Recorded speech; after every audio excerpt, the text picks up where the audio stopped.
کاشانۂ بصیرت ایک ایسا یوٹیوب چینل جس پر ہر قسم کی دینی کتب بالخصوص محروم بصارت افراد کے لیے آڈیو اور ویڈیو فارمیٹ میں دستیاب ہیں اور بالعموم تمام مسلمان برادران و خواہران کے لیے دستیاب ہیں۔ اس لیے آپ سے گزارش ہے کہ بیل آئیکن کو پریس کر کے ہمارے اس چینل کو ضرور سبسکرائب کیجیے تاکہ آئندہ آنے والی ہر کتاب آپ کو بر وقت ملتی رہے۔ کاشانۂ بصیرت، کاشانۂ بصیرت، کاشانۂ بصیرت، کاشانۂ بصیرت۔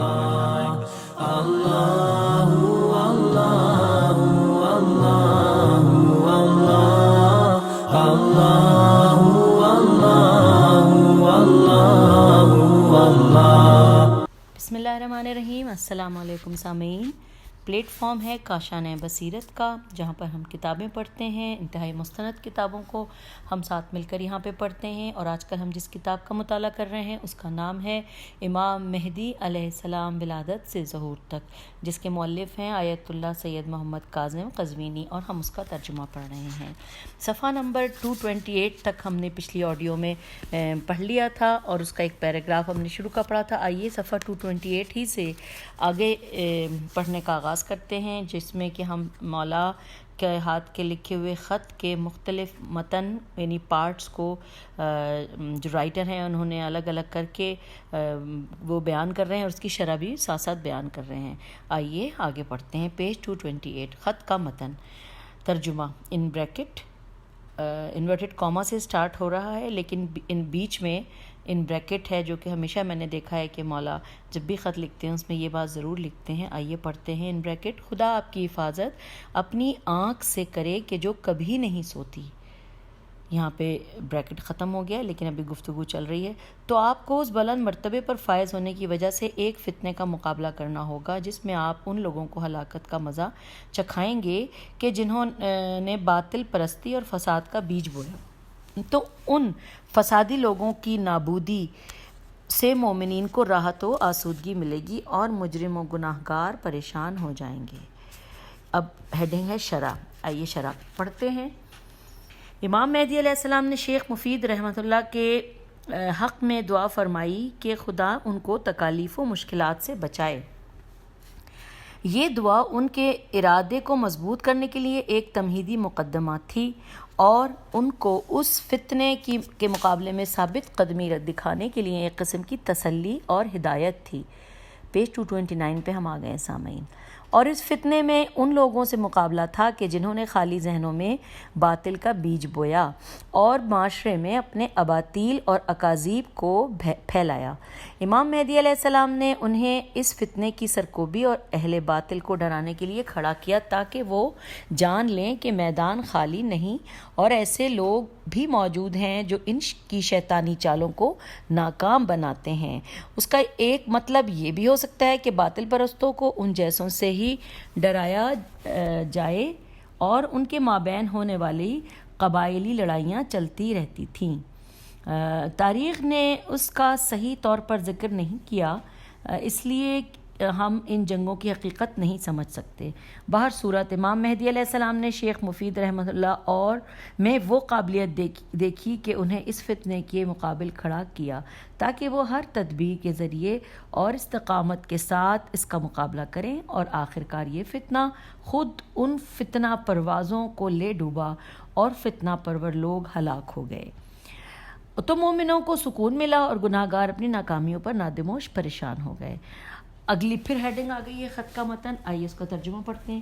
ہمارا اس مقام، اب بریکٹ میں لکھا ہے لوسا لام واو سے ہے، سے حرکت کی نشانی حرم معظم، اب بریکٹ میں لکھا ہے مسجد الحرام۔ ہماری اس مقام لوسا سے حرکت کی نشانی حرم معظم مسجد الحرام میں رونما ہونے والا ایک حادثہ ہے کہ جو ایک مذموم منافق ہاتھوں ہوگا، وہ اس خون کو بہانا جائز قرار دے گا کہ جس کا بہانا حرام ہوگا، اور اپنی چالوں سے اہل ایمان کو غضبناک کرے گا۔ مگر ان سب کے باوجود، پیج 230، ان سب کے باوجود بھی وہ ظلم و زیادتی میں اپنی حسرت پوری نہ کر سکے گا، کیونکہ ہم مومنین کے لیے ایسی دعا کر رہے ہیں کہ جو زمین و آسمان کے بادشاہ سے پوشیدہ نہیں ہے۔ اب اس کی شرح آ رہی ہے، آئیے ہم شرح پڑھتے ہیں۔ لوسا سے مراد گھر میں ہی بند رہنا ہے، اور اس عبارت کا مطلب یہ ہے کہ ہم اس جگہ سے اس وقت نکلیں گے کہ جب مسجد الحرام میں حوادث رونما ہوں گے، اور ان حوادث کے پیچھے ان منافع کا ہاتھ ہوگا جو ایمان ظاہر کرے گا، کفر دل میں رکھے گا اور وہ قابل مذمت ہوگا، یعنی لوگ اسے شر اور بے گناہ قتل کی وجہ سے یاد کرتے ہوں گے۔ وہ نیک لوگوں کا خون دیدہ دلیری سے بہائے گا، وہ مومنوں کو اپنے مظالم کا نشانہ بنائے گا اور ان کے مخالفوں کو حکومت دے گا، لیکن اس کی ساری کوششیں ناکام ہو جائیں گی، اس کا ہدف اسے حاصل نہیں ہوگا، وہ ظلم و زیادتی کرنے کی اس کی دلی حسرت پوری نہ ہوگی۔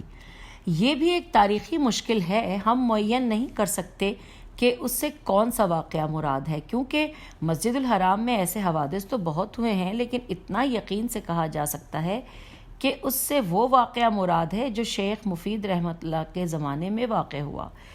اسی لیے امام مہدی علیہ السلام نے انہیں اس کا کافرانہ حکومت اور ان شیطانی چالوں سے نبرد آزما ہونے کے لیے تدابیر اختیار کرنے کا حکم دیا تھا، اور امام مہدی علیہ السلام نے اس بارے میں اپنے شیعوں کے حق میں دعا فرمائی، اور ان کی دعا اس سے نہیں چھپ سکتی کہ جو زمین و آسمان کا مالک ہو، وہ ہر چیز پر قادر ہے، محیط ہے اور ہر چیز کو دیکھتا ہے اور جانتا ہے، تو وہ خدا امام مہدی علیہ السلام کی دعا کی وجہ سے شیعوں سے آزمائش اور فتنے دور کرتا ہے۔ پس امام مہدی علیہ السلام اپنی دعا کے ذریعے شیعوں کی حفاظت فرماتے ہیں، اور اگر ان کی دعا نہ ہوتی تو زندگی کا وجود ہی ختم ہو گیا ہوتا۔ امام مہدی علیہ السلام کی دعا صرف نیک شیعوں کے لیے ہوتی ہے، پس اگر کوئی شیعہ واجبات انجام نہ دے اور برائیوں سے نہ بچے تو خدا کی طرف سے اس پر بلائیں اور مصیبتیں نازل ہوتی رہتی ہیں۔ سامعین، اب پھر خط کا متن ہے جو نسبتاً بڑا ہے، عربی، لیکن اس کا ترجمہ میں پڑھتی ہوں، انورٹڈ کاما میں ہے۔ آپ اس دعا کے ذریعے سے ہمارے شیعوں کے دلوں کو تسلی دیں تاکہ انہیں خدا کی مدد پر پختہ یقین ہو، اگرچہ پریشانیاں انہیں غمزدہ کیے رکھیں، اور خدا کے حسن قدرت کے مطابق انجام کار اچھا ہوگا۔ جب تک ہمارے شیعہ گناہوں سے بچتے رہیں گے، اے ہمارے مخلص دوست اور ہماری راہ میں ظالموں سے لڑنے والے، خدا اپنی مدد، پیج 232 پہ آ گئے ہم، خدا اپنی مدد تمہارے لیے شامل حال کرے، جس طرح اس نے ہمارے پہلے ماننے والوں کی مدد کی تھی۔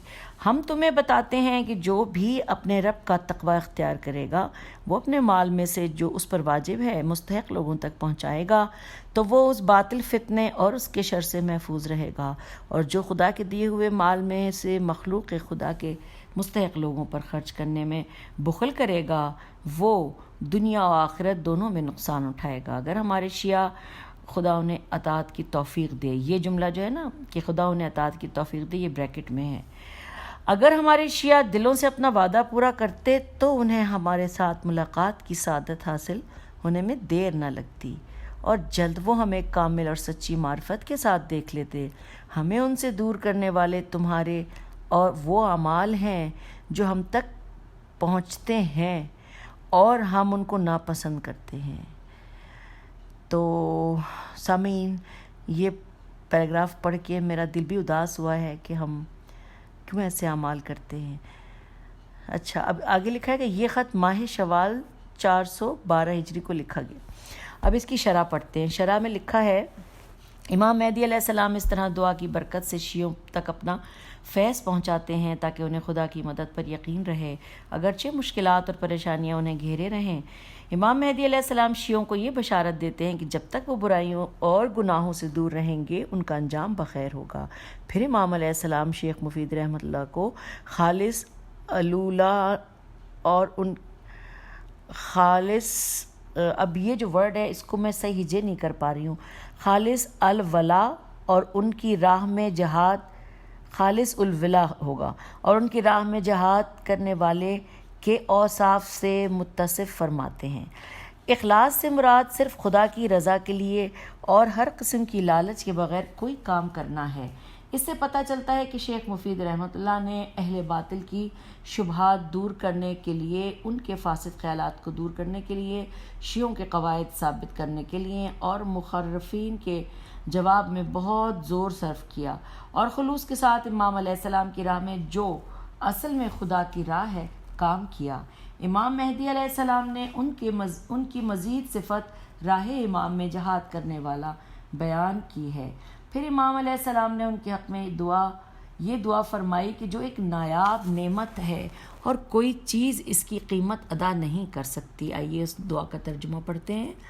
خدا اپنی وہ نصرت تمہارے شامل حال کرے کہ جس سے اس نے اپنے سابقہ نیک دوستوں کی تائید فرمائی تھی۔ اور یہاں پہ اس کا ترجمہ ختم ہو گیا، انورٹڈ کاما کلوز ہو گئے۔ شاید امام مہدی علیہ السلام نے اس دعا سے وَأَيَّدْنَاهُ بِرُوحِ الْقُدْسِ والی آیت کی طرف اشارہ فرمایا ہو۔ یہ ہو سکتا ہے کہ اس قول کو بِنَصْرِهِ الَّذِي أَيَّدَ بِهِ السَّلَفَ سے مراد روح اور نفس کا روح القدس کے ذریعے مضبوط ہونا ہے۔ جس طرح روح القدس بعض لوگوں پر موکل ہوتا ہے، انہیں کلام الہام کرتا ہے، انہیں معافی بتاتا ہے اور ان کی زبانوں پر حقائق جاری کرتا ہے، جیسا کہ نبی اکرم صلی اللہ علیہ وآلہ وسلم نے حسان بن ثابت سے فرمایا تھا، جب تک تم ہماری مدد کرتے رہو گے روح القدس تمہاری تائید کرتا رہے گا۔ اب یہاں بریکٹ میں لکھا ہے تمہاری زبان پر بولتا رہے گا۔ اور جس طرح امام رضا علیہ السلام نے دعوت خزائی سے فرمایا تھا ان بریکٹ اے خزائی تمہاری زبان پر روح القدس بولا ہے بریکٹ کلوز۔ یہ واقعہ تفصیل کے ساتھ گزشتہ فضل امام رضا علیہ السلام اور بشارت امام مہدی میں گزر چکا ہے۔ امام مہدی علیہ السلام شیخ مفید کے دوسرے دینی بھائیوں کے بارے میں فرماتے ہیں، اہل تقوی میں سے جو بھی اپنے مال میں واجب شرعی حقوق زکوٰۃ خمس مستحق افراد تک پہنچائے گا تو اس کا یہ عمل اسے باطل فتنے کی پیچیدگیوں اور سخت آزمائشوں سے بچائے گا، اور جو اس معاملے میں بخل اور کنجوسی سے کام لے گا وہ مصیبتوں، آزمائشوں اور مشکلات میں گر جائے گا۔ اور ساتھ یہ بھی سمجھا دیا کہ یہ مال خدا نے تمہیں عاریتاً دیا ہے۔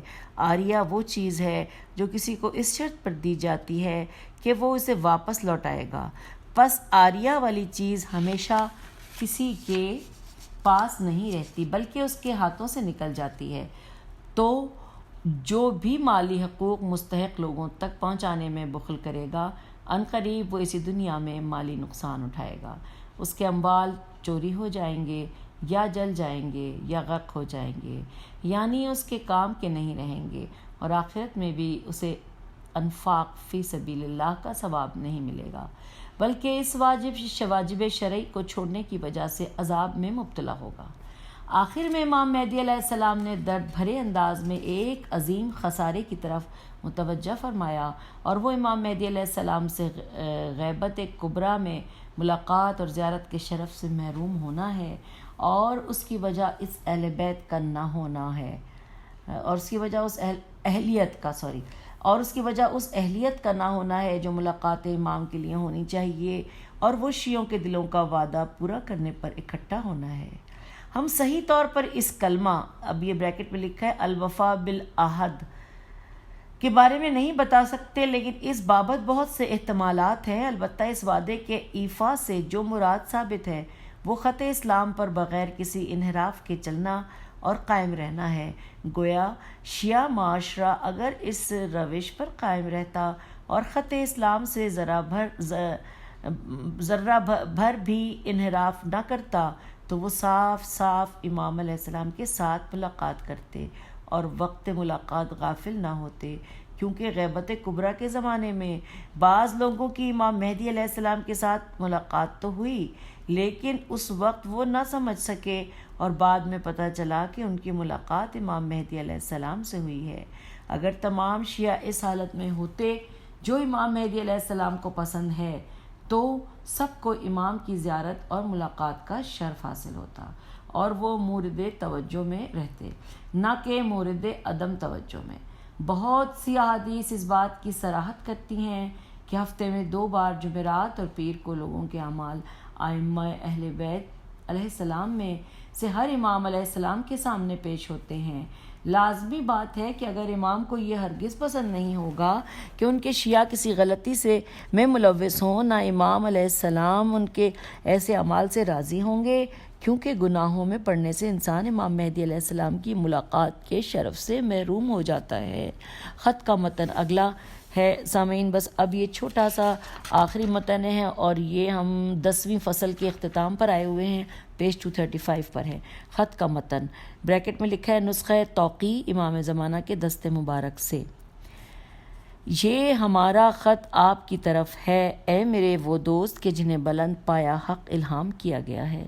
یہ خط ہماری املا اور ہمارے معتبر کاتب کے ہاتھ سے لکھا گیا ہے۔ اسے ہر ایک سے مخفی رکھنا، اس کو نقل کر کے اس کا ایک اور نسخہ تیار کر لینا اور ہمارے ماننے والوں میں سے جس پر اعتماد ہو اس تک پہنچا دینا۔ انشاءاللہ عالم اپنی برکت ان میں شامل حال رہے گی۔ انشاءاللہ عالم اپنی برکت شامل حال رہیں گی۔ اس کی شرح بہت چھوٹی سی 4 لائنوں کی لکھی ہوئی ہے رائٹر نے، آئیے اس کو پڑھتے ہیں۔ شرح: امام مہدی علیہ السلام نے شیخ مفید کو حکم دیا کہ وہ یہ خط سب لوگوں سے مخفی رکھیں اور کسی کو بھی امام علیہ السلام کے خط اور کاتب کے خط کے بارے میں نہ بتائیں، اور فرمایا کہ اس خط سے ایک اور نسخہ تیار کریں اور جن شیعوں پر رازداری کے حوالے سے اطمینان ہو ان تک پہنچا دیں۔ شاید امام اس امر کو غیر شیعہ اور اس وقت کے حکمرانوں سے چھپانا چاہتے تھے۔ تو سامعین، یہاں پر یہ 10ویں فصل کا یہ ختم ہوا، یعنی یہ چیپٹر، اور اب ہم پیج 236 سے 11ویں فصل کا آغاز کرتے ہیں، جس کی ہیڈنگ ہے امام مہدی علیہ السلام کی زیارت امام مہدی علیہ السلام کی زیارت جن لوگوں نے غیبت کبریٰ میں کی، یہ ہیڈنگ تھی۔ آئیے اس کے بارے میں پڑھتے ہیں۔ غیبت کبریٰ کے زمانے میں امام مہدی علیہ السلام کی زیارت کا شرف حاصل کرنے والے تعداد میں بہت زیادہ ہے اور ان کو شمار کرنا ممکن نہیں، جس طرح ان اسماء کو شمار کرنا مشکل ہے جو اس بارے میں تاریخ اور حدیث کی کتابوں میں درج ہیں۔ علامہ مجلسی نے بحار الانوار کی جلد 52 میں ایک جماعت کا ذکر کیا ہے کہ جنہوں نے غیبت کبریٰ میں امام مہدی علیہ السلام سے ملاقات کا شرف حاصل کیا، جیسا کہ شیخ نوری نے اپنی کتاب النجم الثاقب میں 100 واقعات ان لوگوں کے بارے میں درج کیے ہیں کہ جنہوں نے امام مہدی علیہ السلام سے ملاقات کا شرف حاصل کیا، پھر ان میں سے 85 واقعات اور حکایات منتخب کر کے انہیں اپنی کتاب حبنۃ الماوا میں ذکر کیا۔ ہمارے گزشتہ اور موجودہ علماء نے امام مہدی علیہ السلام کی ملاقات کا شرف حاصل کرنے والے کے بارے میں مستقل کتابیں تحریر کی ہیں۔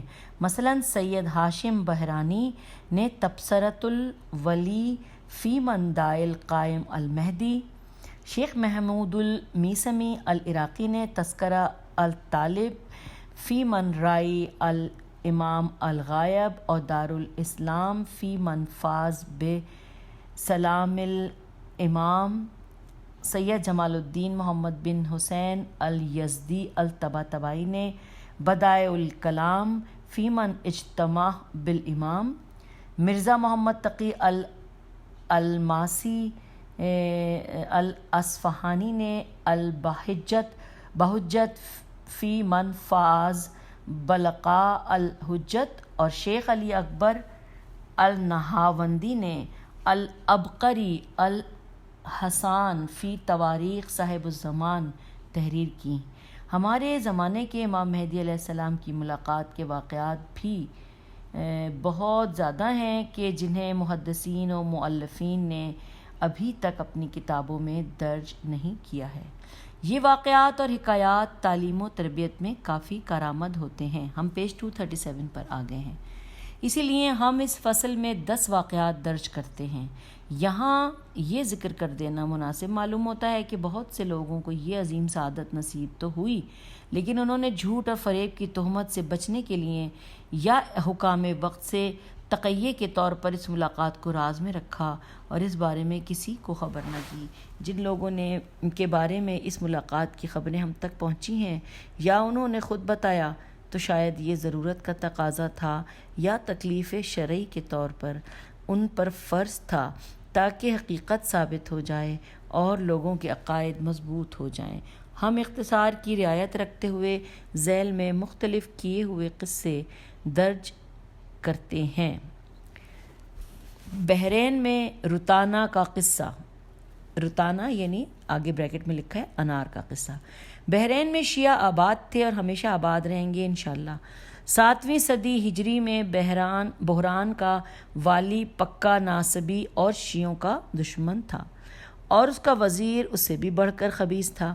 ایک دن وزیر والی بحرین کے پاس ایک انار لے کر آیا اور اس پر یہ عبارت تحریر کی: لا الہ الا اللہ محمد رسول اللہ، ابو بکر و عمر و عثمان و علی خلفاء رسول اللہ، لا حول ولا قوة۔ بادشاہ نے اس انار پر تحریر دیکھی تو گمان کیا کہ شاید قدرت کے قلم سے یہ کلمات لکھے گئے ہیں اور یہ انسان کی پہنچ سے بالا تر کام ہے۔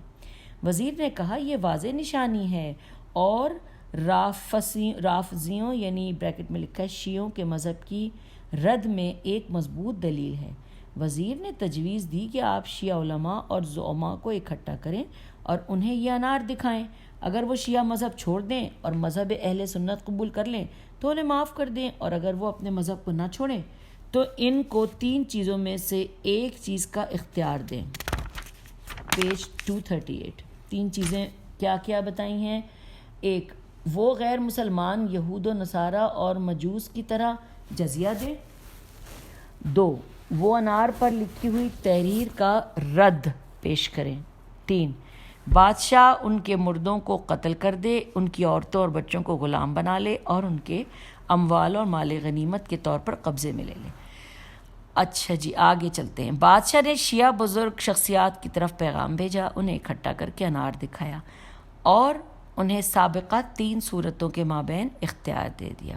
شیعوں نے اس سے 3 دن کی مہلت لی۔ شیعہ بزرگان ایک جگہ اکٹھے ہوئے اور اس مشکل سے نجات حاصل کرنے کے بارے میں بحث و مباحثہ کرنے لگے۔ طویل مذاکرات کے بعد انہوں نے اپنوں میں سے 10 نیک افراد چنے اور ان 10 میں سے 3 کو چنا اور یہ طے پایا کہ ہر رات ان تینوں میں سے ایک صحرا میں جائے گا اور اس مشکل سے نجات کے لیے امام مہدی علیہ السلام سے مدد طلب کرے گا۔ ان میں سے ایک پہلی رات صحرا کی طرف گیا لیکن امام سے ملاقات کا شرف نہ ملا اور مشکل نہ حل ہو سکی۔ دوسرے کے ساتھ بھی ایسا ہی ہوا۔ تیسری رات شیخ محمد بن عیسیٰ الدمستانی ننگے سر صحرا کی طرف گئے اور رات کے کئی گھنٹے گریہ ازاری اور امام مہدی علیہ السلام سے توسل اور استغاثے میں گزارے تاکہ امام علیہ السلام انہیں اس مشکل سے بچائیں۔ رات کی آخری ساعتوں میں امام مہدی علیہ السلام حاضر ہوئے اور اسے مخاطب کر کے فرمایا: اے محمد بن عیسیٰ، میں تجھے اس عالم میں کیوں دیکھ رہا ہوں؟ تم اس صحرا میں کیا کر رہے ہو؟ یہ شخص اپنا مسئلہ صرف امام مہدی علیہ السلام کو بتانا چاہتا تھا، لہٰذا امام نے اس سے فرمایا: میں صاحب امر ہوں، تم اپنی حاجت بیان کرو۔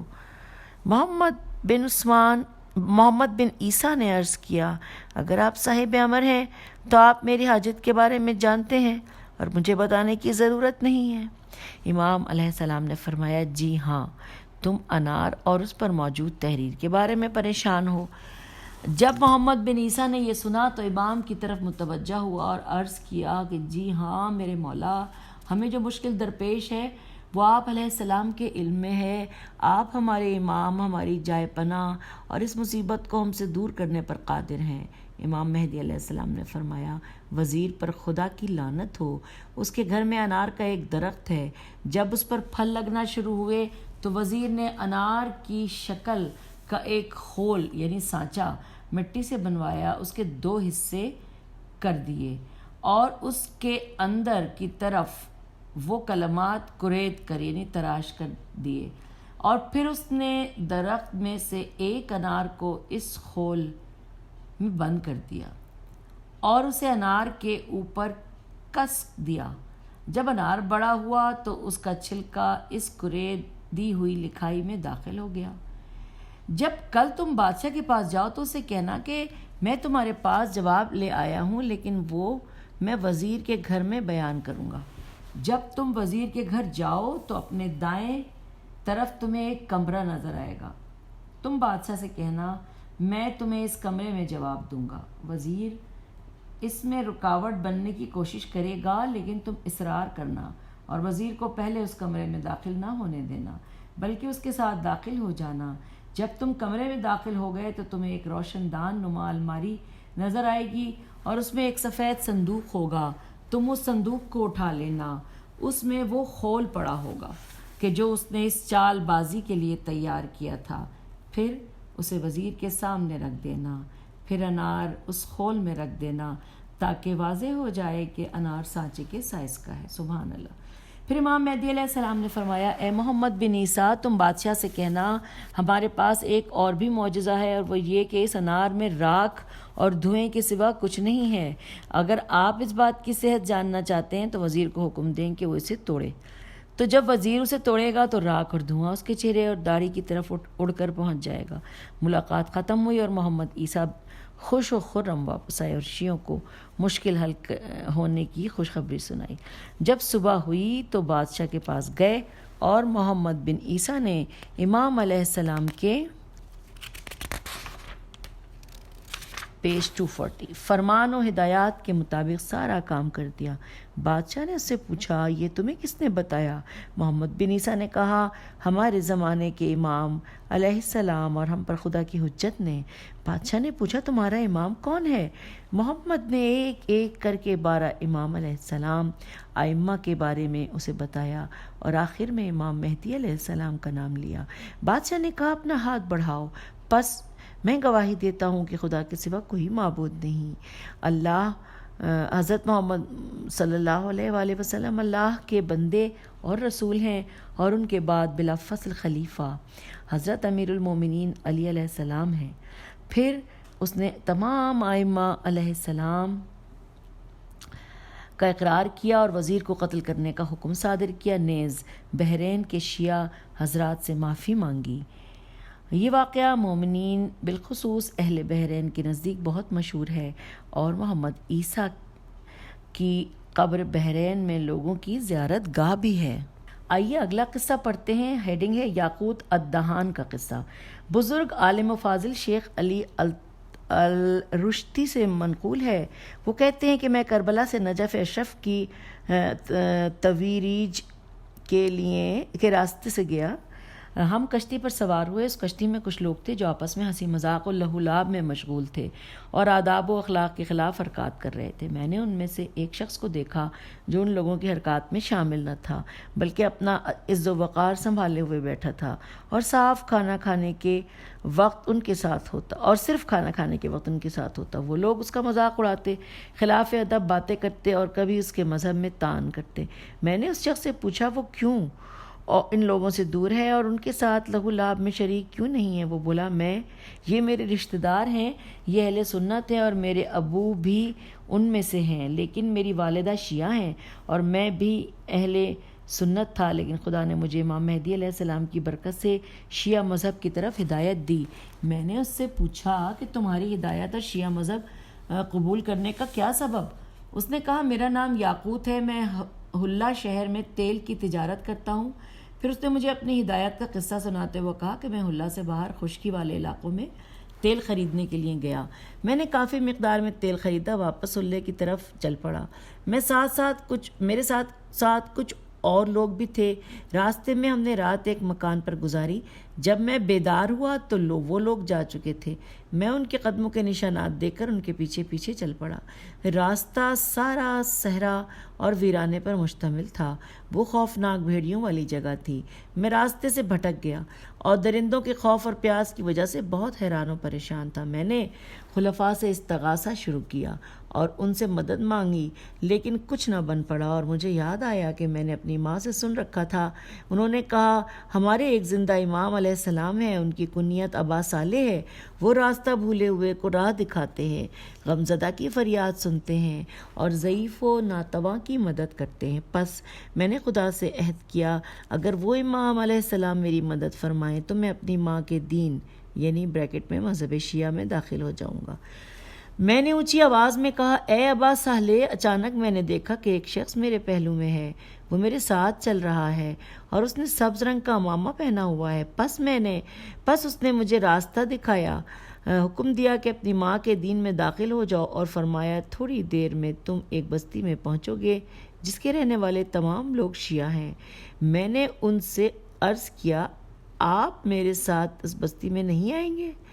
امام علیہ السلام نے فرمایا نہیں، کیونکہ ابھی مختلف جگہوں پر 1000 لوگوں نے مجھے مدد کے لیے بلایا ہے اور میں چاہتا ہوں کہ ان کی مدد کروں.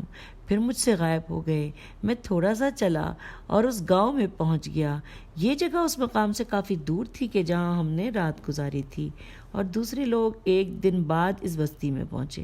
میں حلہ میں پہنچا اور سید مہدی قزوینی کے گھر گیا. ان سے سارا واقعہ بیان کیا اور ان سے دین کی باتیں سیکھیں.